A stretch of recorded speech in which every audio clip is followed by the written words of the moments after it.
So it's actually the next day. I stayed overnight in Nelson here, and I'm just out front of Cal Tire because I want to get the brake line here checked out because I definitely have a brake leak. That's not a good thing. I'm not driving all the way to Vancouver with brakes which can go out.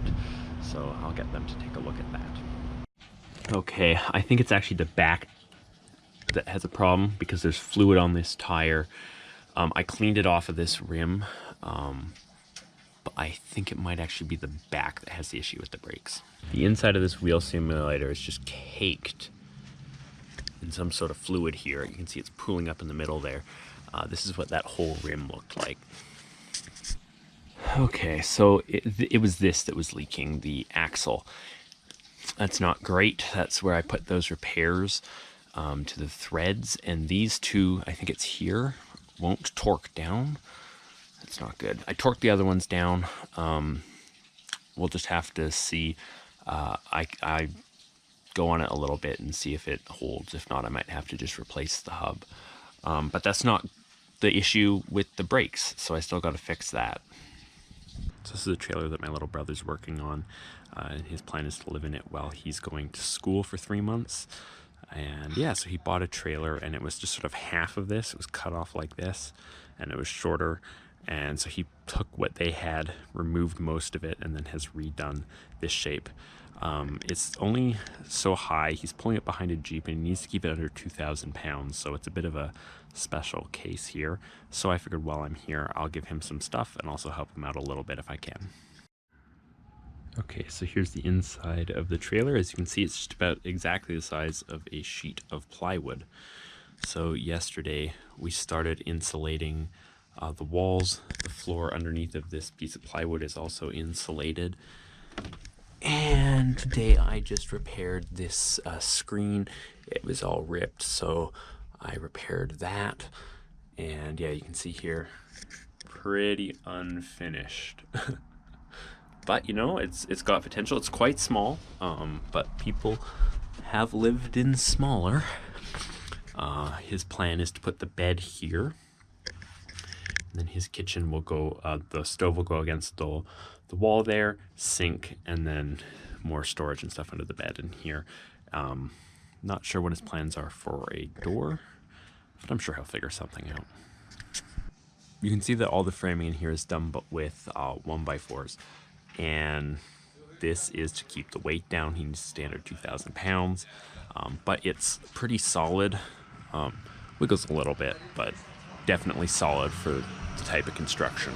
It's possible that some of you guys remember this oven that I bought. I was going to install it in my van, but I'm giving it to him. It has an oven, and then it has 2 burners up top here. The condition is really good too, which is great. This thing runs off of green propane tanks or a hose going to a bigger white one. And then up here I've also sewn him some curtains. These are for the windows in his trailer. He's got 3 of them, and this is just a really cool fabric that I kind of wish I had in my van, actually. They're reversible, so you can have either the black side out or in, probably outside though. And yeah, that's what I spent yesterday working on, was sewing these up, and yeah, I'm really happy with them.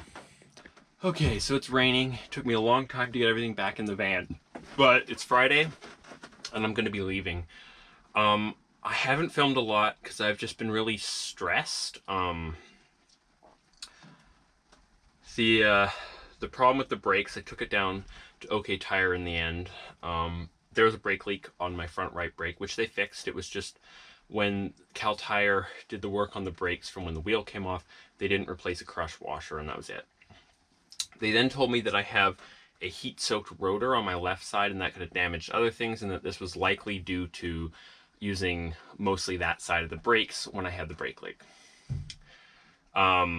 They also noticed that the shuttering coming from the right side of the vehicle is coming from the rear brakes, not the front brakes. And they wanted to replace everything, but they couldn't get parts. They were supposed to order things in. They never started. I called them yesterday. They finally said, oh no, we can't get the parts in. And if I'm going to be stuck in a city waiting for parts, it's got to be the one where my job is. So I'm going to go to Vancouver.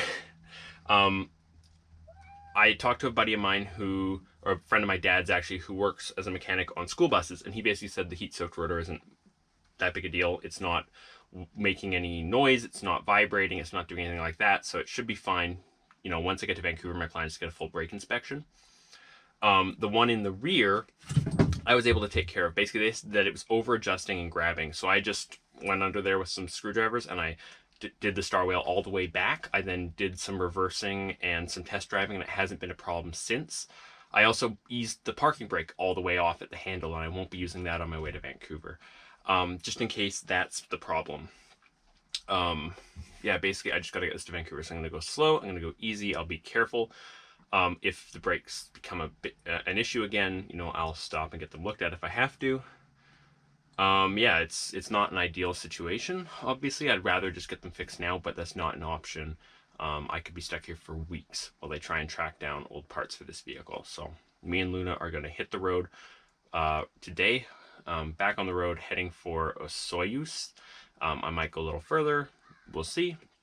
But that's the plan. That's the thing with the brakes. That's why I haven't been filming much.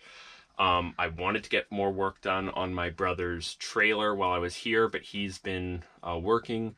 So yeah, we were talking last night. He's got some very different ideas to what I was showing you guys. So yeah, maybe I'll get to see it when it's finished, but I won't be there for that. I was able to use the van as a moving truck to get him some supplies though, so that's useful. Because he's always working when the building supply store here in Nelson is open. So yeah, I did have a good visit with people, but it's mostly been stressful. This was supposed to sort of be a vacation, and instead it's just been incredibly stressful, and it's kind of got me second guessing this whole move to Vancouver. That's just up here though. I know that once I get there it'll be fine, and that I'll have the luxury of time basically to have this looked at. Yeah, I think that's everything that we covered. Luna's been really good, you know, going out for little adventures, but she comes back to the van, which is great. She knows it's home. Yeah, I think that's everything. Sorry, this isn't really what I wanted to talk about, but you know, it's just, I want to kind of cover things up so you guys are up to date, so you guys know what's happening. Yeah, so let's hit the road and head towards the Okanagan. Okay, reporting on my kilometers. I'm at 261,346.2 kilometers on the odometer, and I've just put in 111.672 liters of fuel. Okay, so I've just left Castlegar, and I'm ascending, I believe it's called the Bonanza Pass. I'm doing 40, speed limit is 70, so this might take me a while. I'm staying in the right-hand lane so that anyone can get past me, but no one's been there. It's ironic. As soon as I get to 2 lanes, everyone else goes into Castlegar, who is behind me. I was waiting for a chance to pull over and I didn't get one. So now I'm just going real slow, taking it real easy. I do not want my check engine light to come on. This is how you roll when you weigh this much and you've got that smaller engine. It's just part of living a step van life, I guess. So the check engine light did come on, unfortunately. I'm heading down now. It should go away. I was trying to push 50, should have just stuck to 40, but there you go, because the speed limit went up to 100. And I actually, funny story, I got stuck in the snow when I bought this van and brought it to Nelson the first time on that pass. So pleasant memories there, I guess. But we're heading down now, so I won't be a burden to other traffic goers as much. Well, false alarm, we're still climbing. I knew that. I don't know why I got tricked. There's a part that goes down and then you keep climbing. So I'm actually doing yeah, about 50 right on this point. It's much shallower end here, but you might be able to tell I'm in a passing lane now, so that's something at least. News, my check engine light is finally off. It was on for a long time because I kept climbing the hill. That little stretch of downhill was enough for it to turn off. So that's good news. I am not going to push it. Yeah, I'm doing less than 40. Oh boy, this is a steep hill. So yeah, we'll just keep going. I know, Luna, I'm sorry. Okay, we are just pulling off because we're at the top. I got the pass wrong. I don't know why it said Bonanza. This is the Paulson Pass. Oh, there is a pullout here at the summit. My engine light did come back on, so we're gonna park here, let the van take a rest, get out, stretch my legs, let Luna take a break, Oh boy.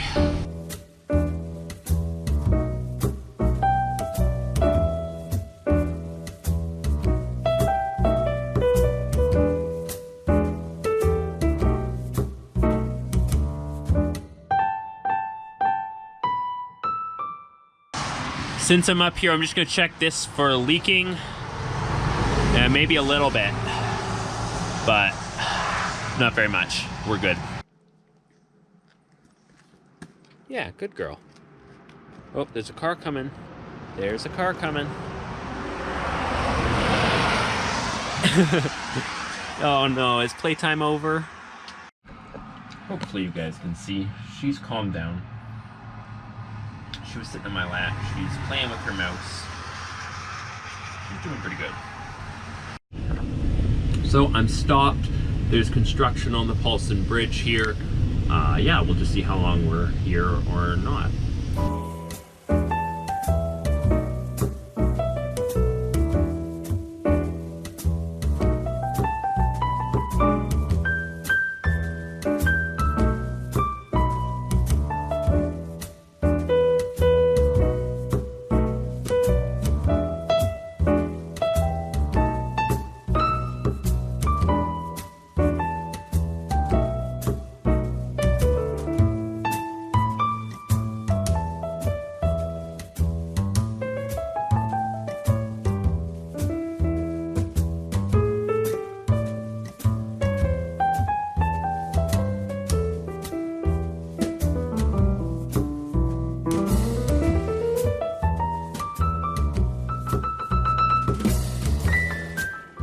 So I was just coming into a Soyuz and I lost all power from the engine and steering.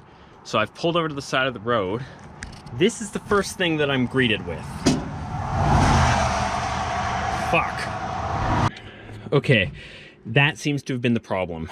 This clearly came out. I forgot that this moves now, this thing here, because I had to take the battery out. I need to just remove this bar, lower it down. Find a better way of securing this in place. You can see here, battery's leaking, or it did from falling over, but this vent here did what it's supposed to. I just tested it and it drove a couple feet, so I'm so close. I just got to get to a Soyuz. Okay, I got the battery upright. That seemed to solve the issue. There's a real scary road coming up though. So before I go down it, I'm gonna make sure that my steering isn't gonna go out. All right, let's hope. Okay, we started. In drive. My steering is back. Okay.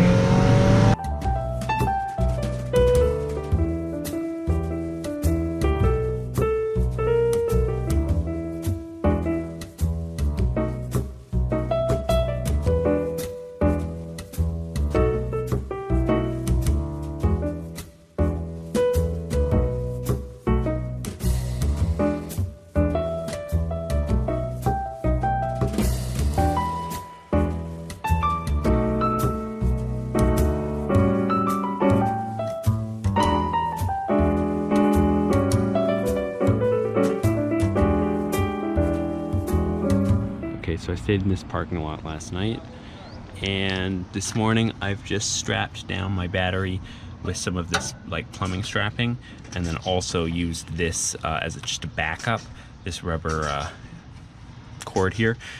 So I've got two different ones. This one goes around and then this one goes this way. Hopefully this is enough. The problem is this battery doesn't fit where the original battery box is, so don't want this to happen again. When I got here, it was also kind of slumping off like it was going to make a run for it again, so hopefully this lasts.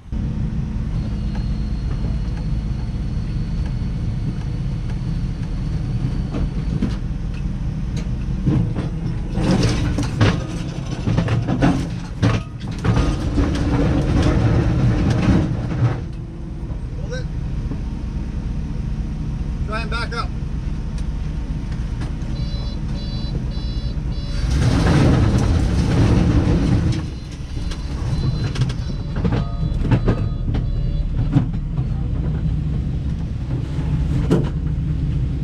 So you guys saw that I was on a towing truck there.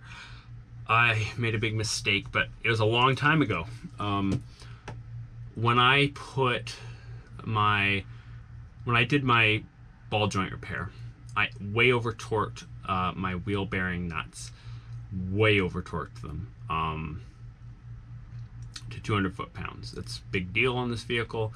That's probably why my wheel came off, and I cinched them up last night with a new torque wrench. So that's the problem with that. Basically, I was driving and my cotter pin came loose, and I heard that. I pulled over. I was jacking up the vehicle when a tow truck came by and gave me an offer to drive me to a mechanic, and I said sure. Got to the mechanic and they weren't able to look at it until like right now when I'm filming this, hours later.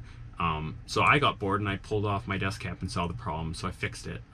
So we're gonna give this a try. See where we go.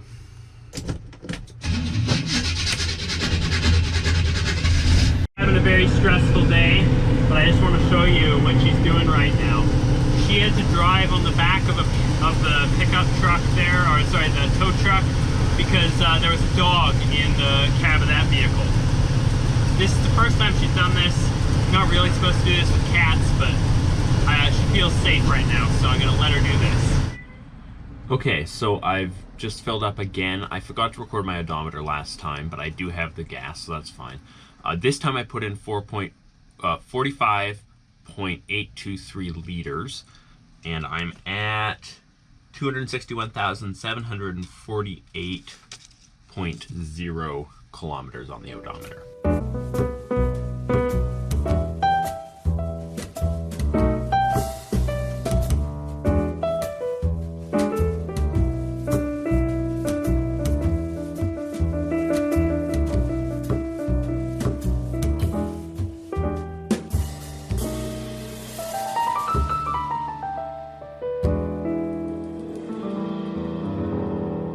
Editing this video and I realized I never gave you the final mileage or gas mileage, and so I worked it out. I've since lost all of the work that I did, but I do remember the number. It was 6.84 miles per gallon, which is not good. But I thought it might be worse actually, especially because this thing does not like climbing mountain passes, and most of the way here was mountain passes of some variety. So yeah, that was the fuel mileage for the whole journey from Cranbrook to Nelson, driving a little bit around in Nelson, and then from Nelson to Vancouver. Since then, obviously doing some work on the vehicle, and I'm curious to see how that number changes with city driving and sort of boondocking around the city. But that's all for today's video. I'm really glad to be in Vancouver, and I'll see you in the next one.